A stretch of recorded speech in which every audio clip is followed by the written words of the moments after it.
Denver 7 On Demand is brought to you by Ferguson and BAC Appliance Center, the best in bath, kitchen, and lighting for your home. A little boy's body found in a Denver storage unit days before Christmas, and now records suggest 7-year-old Caden McWilliams may have been dead for months. Good evening and thanks for watching Denver 7. I'm Ann Trujillo. Police documents show the boy may have been dead as long as since May. We want to stress the investigation is still in its early stages, and that could change as officers learn more. Now, the little boy's mother, Alicia Pankey, appeared in court today on investigation of child abuse resulting in death. We also learned today she has another child who she's now forbidden to contact. A judge will decide the next steps in the case of a murdered Woodland Park mom. Patrick Frazee is set to appear in court tomorrow morning on allegations that he murdered his fiancée, Kelsey Barrett. Her body has not been found. And this week, ABC News reported an Idaho woman may have helped dispose of Kelsey Barrett's cell phone. We will be there for the hearing and bring you updates online and on air as we get them. Also today, a court ruled the couple's young child will stay with Kelsey Barrett's parents for the time being. And the hunt for 3 men accused of pulling off a hefty jewelry heist in Aspen has gone global. The trio allegedly picked the lock on a display case at the upscale Little Nell Hotel and walked away with $400,000 in necklaces and bracelets. They then boarded a flight for Los Angeles. It's unclear where they are now, but the Chilean government confirms that one of the suspects is a citizen of that country and was previously arrested in connection with a $2 million theft. The hailstorm of May of 2017, well, it's the stuff of legend. Baseball-sized hail smashed into homes, cars and businesses across the metro, with Wheat Ridge among the hardest hit. Well, now here we are 20 months later, and several homeowners at a condo complex in Wheat Ridge say they're still waiting for their homes to be repaired. Frustrated and fed up, one of them called Contact 7's Lance Hernandez for help. Every day it just wears on you. I'm sick of seeing it. Tyree Dingle is not happy. He's been waiting for the HOA to fix the punctured siding and shattered windows on his condo for nearly 2 years. You can't even count that many holes. It's a bunch. It's not just the unsightly mess that rankles him, it's the cash out of pocket. He says he and most of the homeowners here at Garrison Village each paid a deductible of more than $3,000 for repairs. I don't know what they do with that money. The case is tied up in U.S. District Court. Both sides hired their own experts. Court documents show there is disagreement between those experts over the scope and cost of the repairs.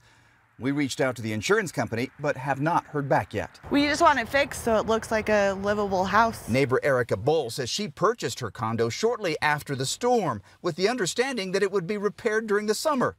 It never was. While some damaged walls are covered with tarp, the tarp on other units has seen better days. There's a bunch of the shredded blue tarp just everywhere, wrapped around my nice rose bushes. Tyree's daughter Nicole says the tarp on her west wall has shredded into strings. I got tired of picking it up because they're just fine. I mean, you can see little pieces here. It's hard to pick up, but they don't care. The HOA says both sides have been to arbitration, but there was no resolution.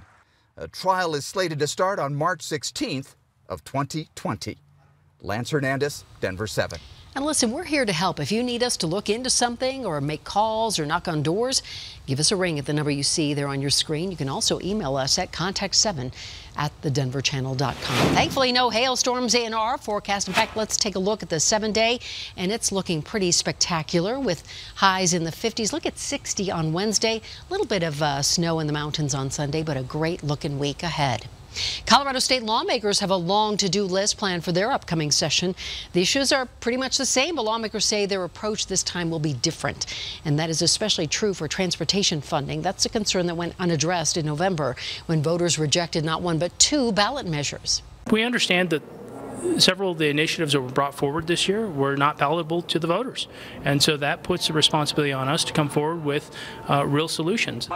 That was Senator Leroy Garcia Pueblo. Now the General Assembly begins tomorrow with Democrats firmly in the driver's seat of the State House and the governor's mansion. It took a while, but work is finally underway on the first of several Denver sidewalks funded by a nearly $1 billion infrastructure program. That project was approved by Denver voters back in 2017. And this new walkway, well, this one will run along West Dartmouth in the Bear Valley neighborhood. And Denver's Mayor Michael Hancock himself helped pour the cement. If we don't have a sidewalk network to encourage people to walk if they can, or to even use their wheelchairs if they can, then we are not being true to the values of mobility. Progress, of course, takes time. In this case, roughly 10 years, because for the next decade, Denver plans to fill in about 300 miles of missing sidewalks.